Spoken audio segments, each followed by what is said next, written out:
You know, in the last couple of semesters, as I've been at school, I've been taking some classes on, essentially on miracles, on praying for healing and hearing from God and things like that. And the great part about the gospel is that God makes it pretty clear in Scripture that there's no greater miracle than a life transformed by the gospel. That even people miraculously healed and the blind gaining sight, nothing, even those things don't compare to somebody's life being transformed by the gospel. And so we get the great privilege this morning to hear from someone whose life has been transformed by the gospel. Somebody who I'm assuming did not think 3 years ago that she would be giving the message on a Sunday morning. No. And so it is a privilege and honor to welcome Brandy up this morning to share our next Wonder Woman.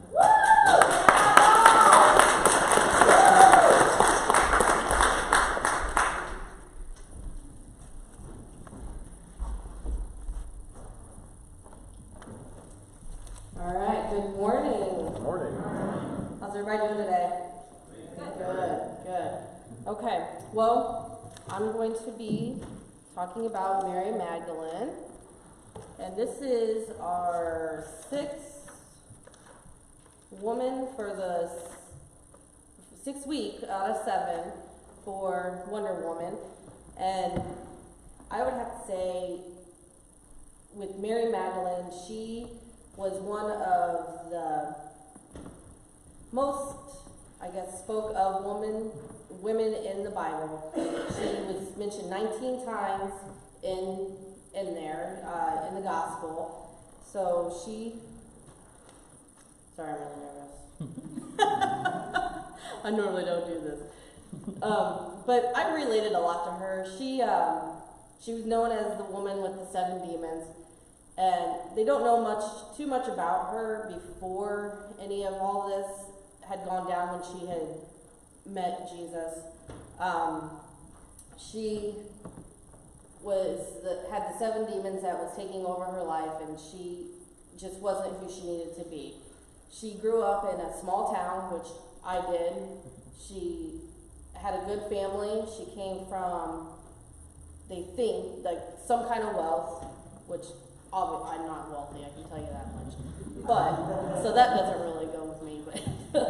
But she was brought up and seemed like in a normal time, and the demons had taken over her. And if you give them just a little bit of wedge, they will take that and they will take your life and they will flip you around.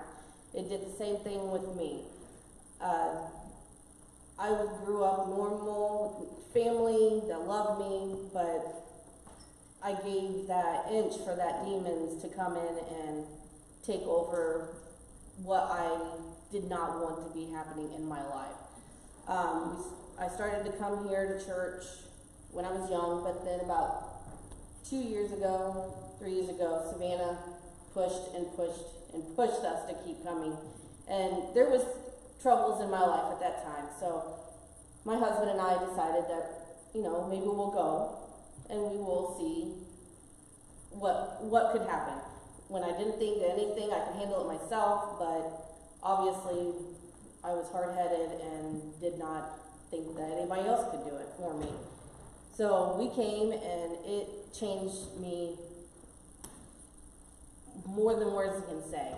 And same with Mary Magdalene. When she met Jesus, he cast out those demons, and she decided that she was going to give her entire life to Jesus through this whole problem. Even when people were telling her not to do it and that he was pretty much a fraud and not to follow him and that he was just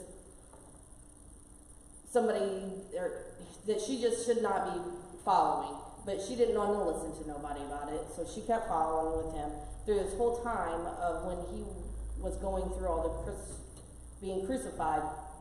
She was there for almost through that whole session. I'm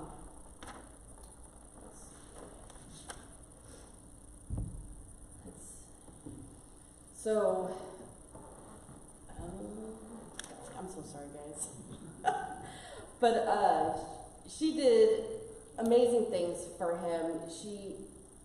She was pretty much the first one to go out and tell people what had happened to him when he had risen from the tomb. And the best part of it was that there was a message in here that she did not believe that it was him. They thought that somebody had taken him away from everybody. But she stood there and was strong and was the woman that everybody would love to be, to have all the faith and be able to be like her, to just believe in him.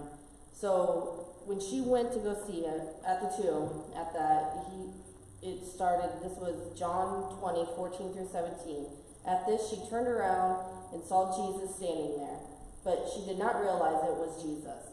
He asked her, "Woman, why are you crying? Who is it that you were looking for?" Thinking he was the gardener, she said, "Sir, you have carried him away. Tell me where you have put him, and I will get him." Jesus said to her, "Mary." She turned around to him and cried out in Arabic, Rabboni, which means teacher. Jesus said, "Do not hold on to me, for I have not yet ascended to the Father. Go instead to my brothers and tell them, I am ascending to my Father and your Father. Go to my God and your God." And from there, she went out and told everybody what has happened. And they followed her to listen to what had been going on. And, golly, I'm sorry, guys. I get so nervous up in front of people. But I just have to say, she was so powerful that I wish I had the ability to be able to be like her, to go out in front of people and start telling everybody all about Jesus and everything that he has done for me, which he's done a tremendous amount for everybody, my family, the people that I hang out with. I mean, he just totally took my world and flipped it upside down. I always knew he was there. I never trusted in him. I never gave him my all and said, "Okay, God, this is me. Take it and do what you need to do with me to be able to go about life the way that I need to follow you." So he has done a tremendous amount of time on me. Come on, Chad, help me out here. Let's see. And I guess we were talking last night, Chad and I, and he came up with this good thing, which I thought was pretty awesome. God gives you your heart. It's like a GPS.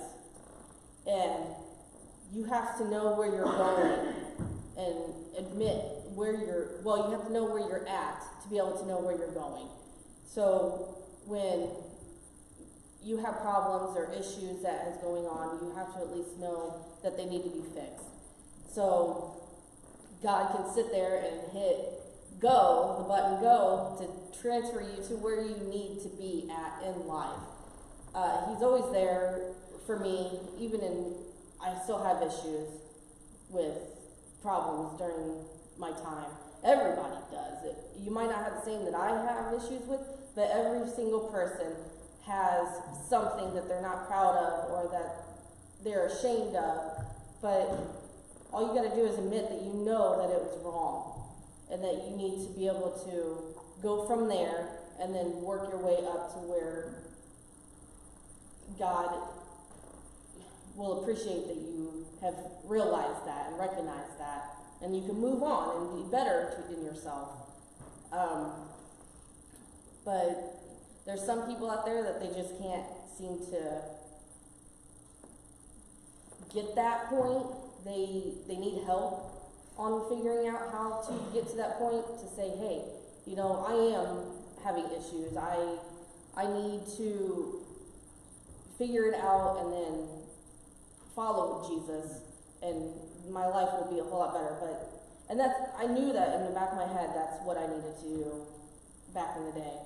But I was stubborn and I didn't want to do it and thought I could do it all myself, but you can't.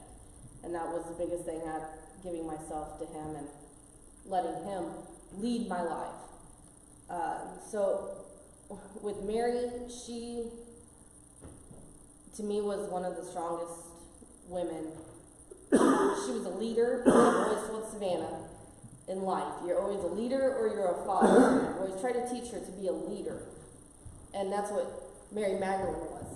She was a leader, and I would always want to be like her, to say, okay, people were putting you down, to not listen to what needs to be listened to. She didn't care. She knew that God was, and Jesus was the thing that needed to be heard. So she did it. She stood up and men back then, didn't look at women like they were strong, and she fought through that. She didn't care. She had that attitude, I don't care what people are thinking about me. I'm just going to do what I know is correct and right. And she jumped right in there and did it. So she was a strong woman who needs to be taught and people to learn about her, especially with women with, like, I was thinking this would be a good person to talk about a lot with when Connie, she does the volunteering for, Place of Grace. Yeah. That would be a good person to show women how strong women can be, that they don't need to have all that bad stuff in their life to make them feel better. So she would be a good one to be able to talk to the women for that. But she just like me had the demons, and God casted them out, and she saw the light, and now she knows what's best for her and everybody around her.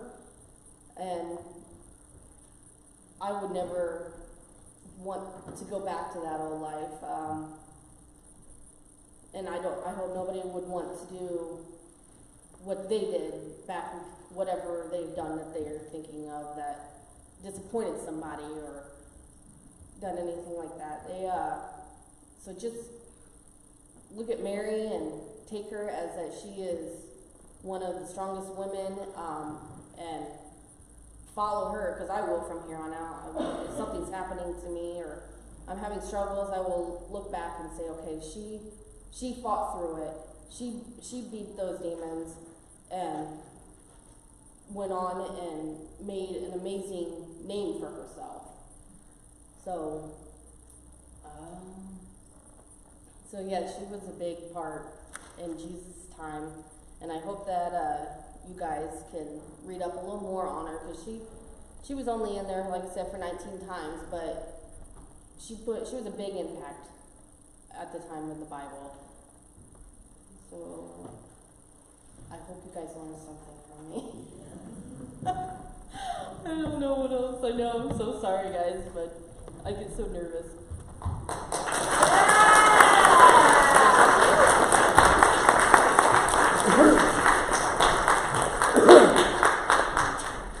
Well, thanks, Brandy. Well, thank you. I feel like you say thank you sarcastically there. So Mary Magdalene had 7 demons driven out of her, and Brandy kind of posed us the question on what things are what we consider demons in our lives, what things have been plaguing us that we need to give over and let Jesus cast out of us. And so I challenge you during this next song, especially it's one of my favorite songs that we do. And so I want to challenge you during this next song to look at the places in your life that you have not turned over to Jesus, the places that she said maybe you're ashamed of, things you wouldn't want anybody else to know. What are those places in your life? And then give them over to Jesus this morning. And if you want help to do that, I'll sit right here on the front pew. You can come up and see me, and I'll help you do that.